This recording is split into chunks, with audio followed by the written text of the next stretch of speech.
Le nouveau Scénic est la grande nouveauté du stand Renault lors de ce salon de Genève. Caradisiac a pu le découvrir en avant-première et vous dévoile aujourd'hui tous ses secrets. En effet, nous sommes ici au Technocentre, lieu ultra stratégique de Renault, c'est le centre de design. Et nous avons pu découvrir en avant-première au mois de janvier le Renault Scénic 4. On va vous dire tous ses secrets.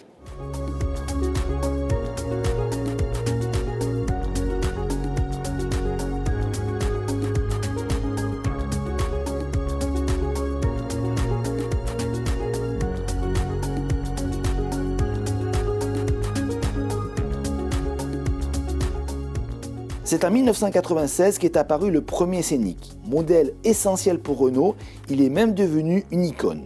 Pourtant, pour cette quatrième génération, le constructeur a décidé de tout changer.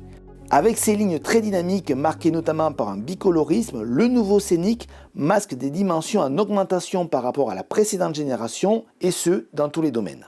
Scénic, on a inventé un peu le segment. Et à l'époque, quand tu roulais en Scénic 1, si tu étais moderne, tu étais progressif. Et je pense, au fur et à mesure, cette image, franchement, elle a descendu. Il fallait innover. Et Scénic 4, on a essayé de retrouver cet esprit que quand tu roules en Scénic, tu es de nouveau moderne, tu es progressif. La voiture, elle est beaucoup plus sexy.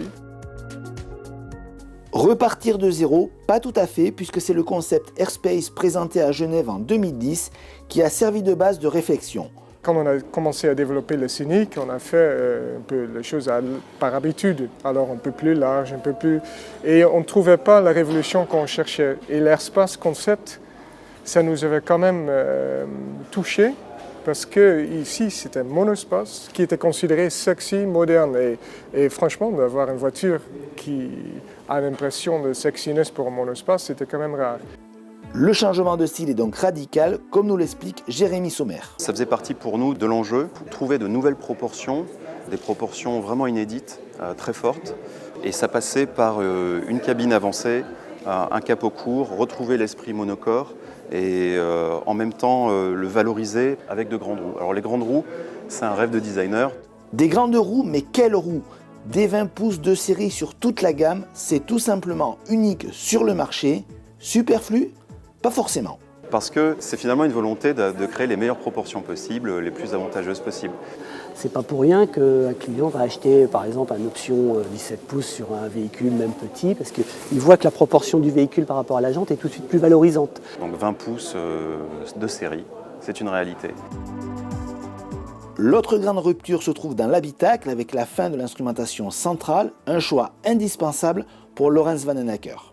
Je n'avais jamais compris une instrumentation centrale parce qu'à mon avis, ça t'éloigne de la voiture. Pour moi, c'était naturel de revenir et de donner cette sensation de plaisir, de contact avec la voiture. Donc on a le tableau de bord derrière le volant et on a également cet écran central flottant qui se connecte parfaitement avec la console qui reste coulissant puisque c'est un atout de plusieurs générations de Scénic. Mais ça crée du coup une ambiance cockpit. Fini également les sièges arrière individuels amovibles, lourds et encombrants. Nous avons un rang 2 avec un siège 1 tiers, 2 tiers. D'un point de vue d'aspect, il dessine 3 sièges, mais finalement, il n'y a pas 3 sièges individuels qui restent coulissants. Et nous avons voulu privilégier le One Touch Folding, la fonction qui permet de basculer le rang 2 pour créer un plancher plat. Le volume de coffre atteint 496 litres et se place dans le top 3 de la catégorie.